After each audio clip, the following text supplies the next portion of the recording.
Hello, I'm Rhoda Grossman, and welcome to my ICB painting studio in Sausalito, California. I'm going to show you some of the current work I'm doing on the figure and also the portrait, and you'll see that I work both digitally and with traditional oil on canvas. This is a painting I did of Zawanda in a figure painting workshop at the College of Marin recently. She's a wonderful model. I like her Zoftic full-figured quality, and I enjoy working with purple and red. So I'm quite pleased with this piece. I've also done some figure work based on some of the digital paintings that I do. And there's one up here next to Zawanda. It's a smaller piece, and it's a combination of an acrylic texture background and then oil painting on top of that. The original inspiration for this was a 2-minute gesture painting that I did digitally at a figure workshop.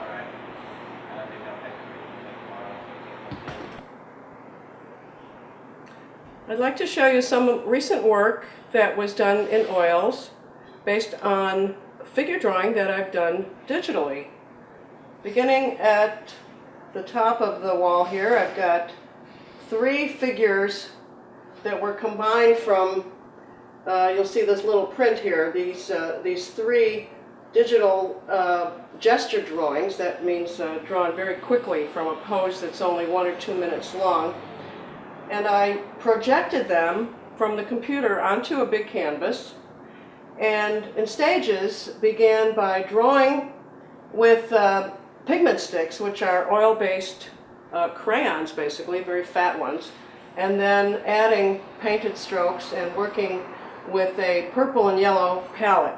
That happens to be one of my favorite palettes, and I am noticing as I developed this piece that I was getting some kind of a jungle kind of look, a primitive sort of feel, and I went with that. So I developed some patterns, like in that wrap, the fabric around this one woman, another Zoftic woman, you remember that? And some patterns in the background. So I like working very quickly, and I like the kind of energy that I see in this particular one.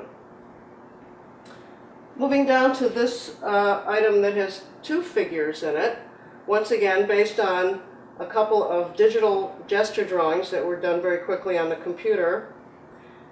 I combined them, and in a couple of stages also using some of these strong purples and reds that I like, and yellow, I created a way to get these figures to look more like dancers. So I added kind of the feet that look like they might be ballet on point poses for these 2 women. Another kind of a jungle look here. I really went with the red and purple on this one. We see once again a gesture, a digital painting there, and it was projected onto the canvas, and then I went a little wild with some of those background designs. Okay.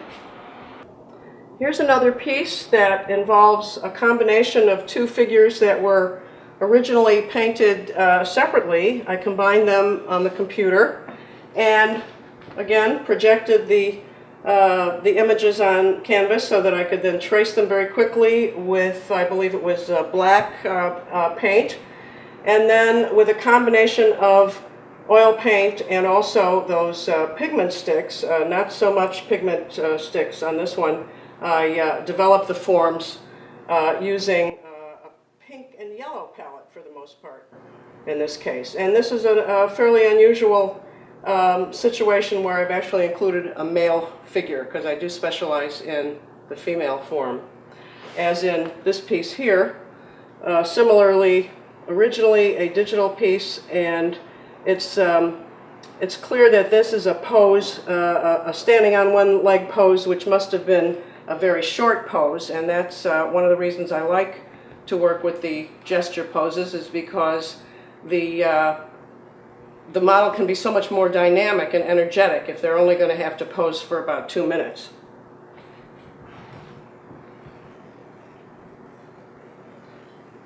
I've done some pastel portraits. This one is a favorite of mine. It's my daughter, done on her wedding day from a photograph. And actually this was an assignment in a class, so I needed to do a great deal of detail. More detail than I probably would do working on my own, because I do like to work very quickly. And an example of that is this piece that was done with a live model in a workshop situation. And I'm pleased with the way this has a soft quality to it. I did get the likeness of the model, and I was able to develop more skill with pastels. The one above of the man posing is the most recent pastel piece, and it was done very quickly and with some very energetic pastel strokes, and once again that appears to be the way that I prefer to work on my own. Very quick and energetic and with brilliant color. Here are some of the pieces that I have created digitally from looking at live models at figure drawing workshops. Typically I'm surrounded by people working with traditional media, with charcoal and pencil and even watercolor and sometimes oil, but I come in with my laptop and my Wacom tablet, and I just do these things in that manner. And what's exciting is the versatility of working digitally here. I can work in layers. So, for example, I might have the black line on its own layer, and then come in with some pastel-like strokes, and I can mix and match, and I can create several variations from just one drawing. These are waiting for me to decide if I want to recreate them in oil. This is from a very recent workshop where I haven't actually even come in and decided if I want to create more variations. Let me show you what this is like in terms of a live demonstration. So I'm just going to start from scratch here, assuming that I've got a model in front of me. I've seen so many naked ladies, I could probably do this from memory. So I'll start with one of my favorite tools, which is the dry ink tool. It's wonderful because it has the quality of being either very thin or very thick, just based on the amount of pressure I put on my tablet.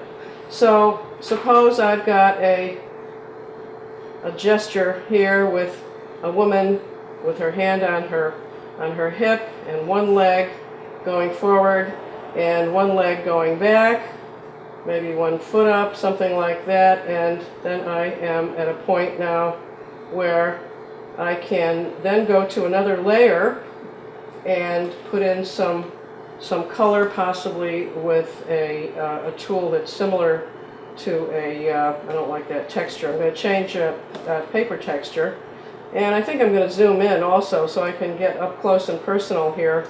And now I can add the color and make sure that my layer is transparent, so that I'm not going to obliterate any of the line work that was done originally. I'll go to another color here, perhaps, and use a different tool, a different texture. And if I want to get a smooth blend here, I'll use a smeary tool. There are many hundreds, even thousands of different presets for creating the look that imitates any natural medium. Now I have a book that will teach you how to do all of this, called Digital Painting Fundamentals with Corel Painter 10, and that is also available to you on Montaggio.com. So this is the way I might work. I'm making it up as I go along, but as you can see, there are some wonderful things I can do with digital painting. Here's one that was done recently.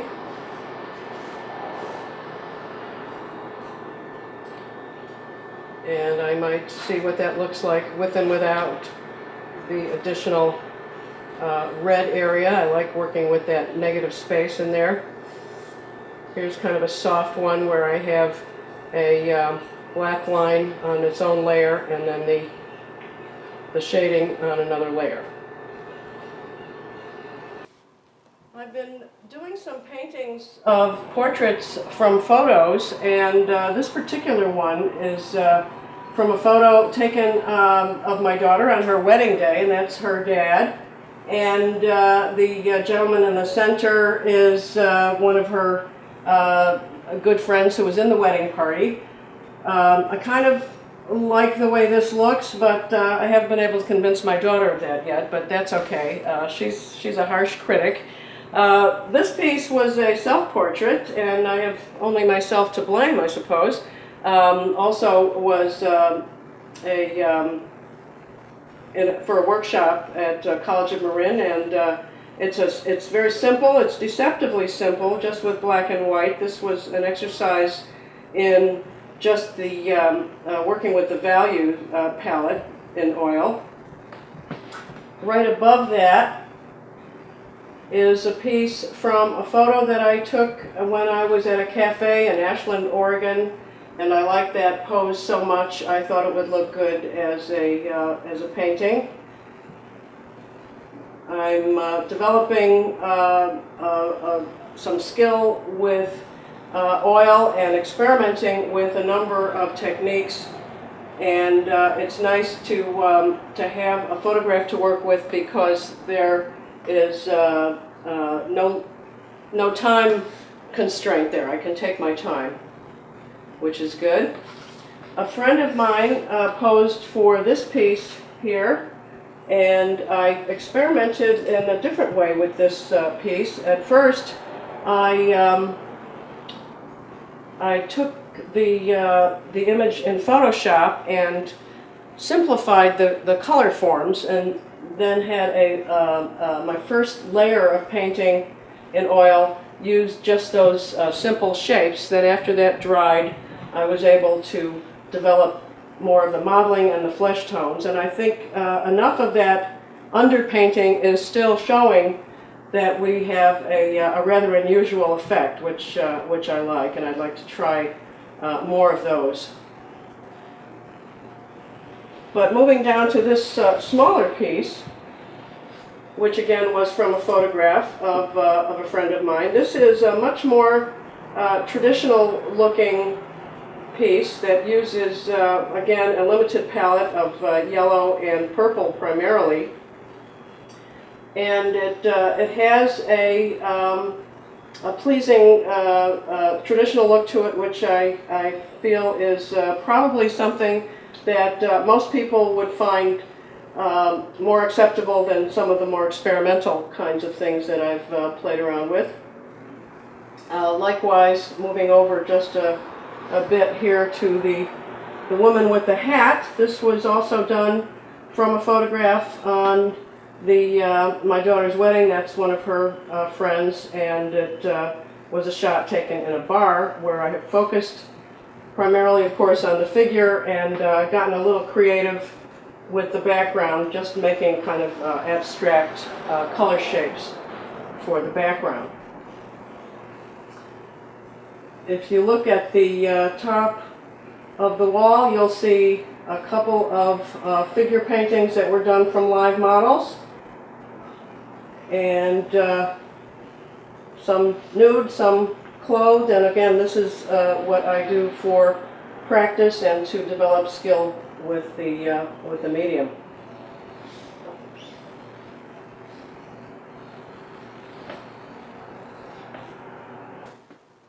Thank you very much for coming to my gallery and looking at my recent work.